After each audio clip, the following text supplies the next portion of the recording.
Hey everybody, it's Aslan and Michael here to talk about recruiting. Good stuff though. Not like hey, how did this visit go? We've got real news, guys committing to the fold. Before we get to that though, small favor we would like to request, right, Michael? Yeah. Always. We'd love you guys to hit the like button. Use your right hand, just hit it. Hit the like button. Helps us promote all these great things that we're going to give you, especially with good news. So certainly hit the like button for us, guys. There we go. All right, well, let's get to it then, Michael. A prospect from a neighboring state that was on campus this past weekend for an official said he was going to change his plans, decided to commit at 2:30 on Tuesday, and here we are. A nice guy into the fold, DeMarco Ward. What do we know? Yeah, three-star linebacker out of the Peach State in Georgia. Played at Duluth in Duluth, Georgia, which is the high school is the highest classification in the state of Georgia. Very fast linebacker, goes sideline to sideline very well. He's a guy they coveted really hard because they went after him in the evaluation period. They were after him, went to watch him, and had seen him several times in person. So this isn't a guy that they just all of a sudden went after him. He was a guy they coveted, and it was the kind of situation where if you don't go after a kid like that, and then later when the season starts, more teams are going to bust loose and go crazy and push for this kid. And that was kind of what I'd heard that FSU didn't want when they got a guy that on their radar they locked in on. I think and Ward was they wanted to make sure they lock it down and they made a big push to get this thing done. And certainly today, DeMarco announced that he's coming to Florida State. So I think it's I really didn't know a lot about him until I really studied his film, but see a lot of very good in quick space, very good at shedding off tacklers, and his speed is what jumped out to me when I watched DeMarco play. So I think he's a guy that probably isn't going to be sexy to people, but if you watch his film, it gets pretty sexy because his film looks pretty good from what I saw and what I studied, and I gave my breakdown a little bit on the message board the moment this committed. So certainly, I think they wanted to add more speed to their linebacker position, and this kid kind of fits all those criteria when you watch kind of what he does as far as outside coming off the edge, hitting people in the middle of the field, exploding through tacklers, shedding off blocks, playing in the highest classification. So you go to competition is going to be really good. And I just everything everything FSU coveted from their linebacker position of what they wanted and adding more speed is certainly a place that DeMarco is going to add a lot to that team. In this day and age, though, with everybody kind of running 4.25s, and right here, apparently this is him with a pick six, and he's got his hand in a cast, so he's got some pretty good hands. So I guess maybe this means he's pretty good in the coverage. I Yep. mean, is this guy? I mean, you mentioned speed. Is this somebody that you kind of foresee being able to stay on the field in that 4.25, be one of those backers that's going to actually be able to be well in coverage in this day and age, Michael? Yeah, that's the only thing I didn't see in the film. You see him in coverage. Does a lot of good zone work. Reads plays. Instincts are really good. I just kind of like to see more of them just in one-on-one situations for running backs where you're going down the seam, down the sidelines. Kind of just in coverage there. You don't see too much of that, but at Duluth, maybe they don't ask him to do that. Maybe they need him more in the middle of the field because he can patrol so many things in that middle of the field. We see what kind of impact he makes when you consistently have him in the middle of the field, covering that, being a center fielder, being that sure tackler in the middle. So I think it's more so like he can definitely do it. It's more so that they utilize him in a way where they just don't try to have him in one-on-one situation. But that's kind of what I would like to see. But yeah, I think he's a guy that you can play all over the place. I think he's athletic. You could see a lot of that athleticism when you watch everything he does as far as whether it's special teams, whether it's tackling in space. I think he's a guy that you can definitely have on the field. And certainly seeing him, I always want to check out kind of the size, if the size legit, and his size looked pretty right on spot on from what I saw throughout the weekend.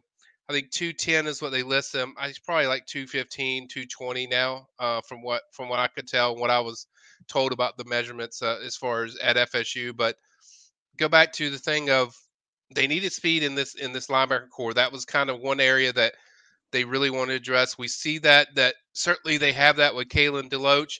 I think Tatum Bethune also has that, but after that, what they don't have a lot of speed as far as in that linebacker group, and I think they really wanted to address that need of speed, and certainly DeMarco fits that. All right. Unfortunately, we have not updated it.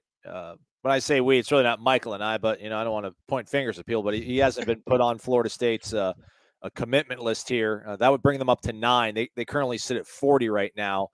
I don't know how much of a sort of a jump it's going to make, Michael, but I guess to your point, if people want to kind of retort with his offer sheet might not be the most appealing. Right. Not a lot of Power 5, not a lot of top end power programs have offered him.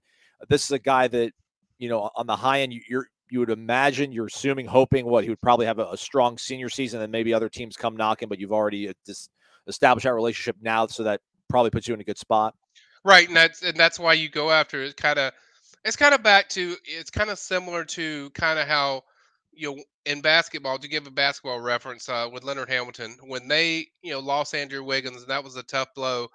I think they adjusted a few things as far as how they went after a guy. They liked the guy. They went solely after him. Bam, let's get it done. And I think FSU is the same way, in the same position, especially when you're coming off season where you haven't had 500 season in 4 or 5 seasons or 4 years.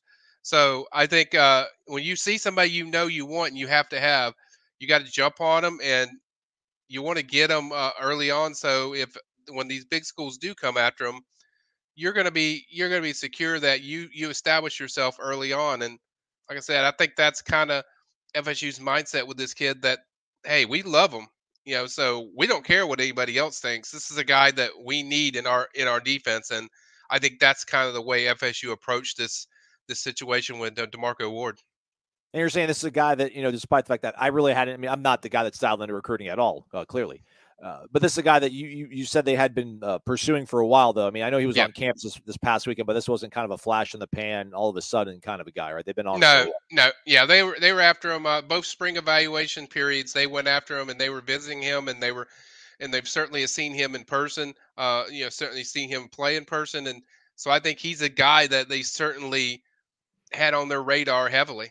They weren't like, this wasn't like, oh, he just set official visit up, and then there wasn't interest before that. There was a constant communication. There was a constant push from FSU. Even DeMarco said that in the official visit wrap up when we did with him, where he talked about just his relationship with Randy Shannon, the feeling he has around this campus, and just what he can bring to this linebacker core. And I think the main takeaway I have is he's a tackle machine, and he has a lot of speed at that position. And that's kind of the things that jumped out to me with this pickup. So I think it's a good pickup as far as what you need in skill.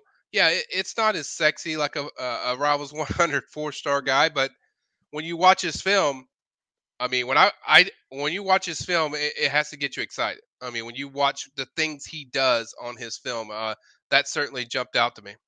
All right. And then, so who do we credit for this one? Is this a Randy Shannon relationship that was secured and brought in? Yes, definitely.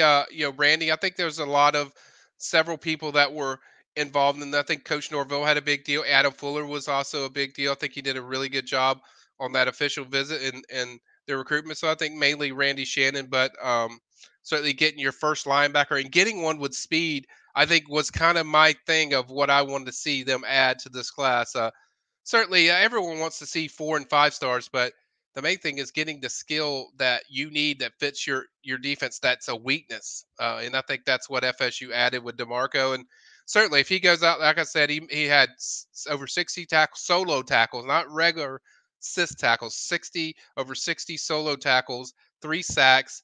I think about 2 or 3 interceptions. So this is a versatile backer that you can use in a lot of different ways. Both if you want to throw him at Mike, which we saw some of the film he plays there, and then his natural position, where I think is going to be outside linebacker. I think he's going to add a lot to to that defense as far as helping the other positions out and really showcasing his speed, showcasing his ability to tackle in space.